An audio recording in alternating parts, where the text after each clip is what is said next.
आप जानते हैं कि हम लोग आओ के कोई ख्वाब में कल के वास्ते ये टाइटल का सिलसिला हमारा है, इसको लेकर चल रहे हैं। और ये हमारा जो वेबिनार है जो समर एकेडमी मालेगांव के तहत हो रहा है। समर एकेडमी के तहत होने वाले इस प्रोग्राम में इस 30 रोजा वेबिनार सीरीज को महाराष्ट्र राज्य उर्दू साहित्य परिषद ने अपना ताउन पेश किया है। जूनियर कॉलेज सीनियर कॉलेज के तलबा के लिए हम ये प्रोग्राम कर रहे हैं, उनके सरपरस्तों के लिए ये प्रोग्राम कर रहे हैं। 30 दिन के हमारे प्रोग्राम में हम स्कॉलरशिप स्कीमों और मुकाबला जाती इम्तिहान की बातें कर रहे हैं। ये 30 रोजा लेक्चर सीरीज जो है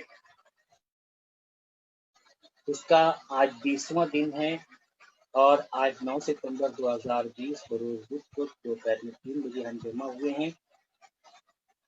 हमारा आज का उन्वान है मुकाबला जाती इम्तिहानात के नोटिफिकेशन में जो निसाब दर्ज होता है उसका जायजा हम ले, और ये सिविल सर्विसेज इम्तिहान के तनाजुर में हम इसका जायजा लेंगे।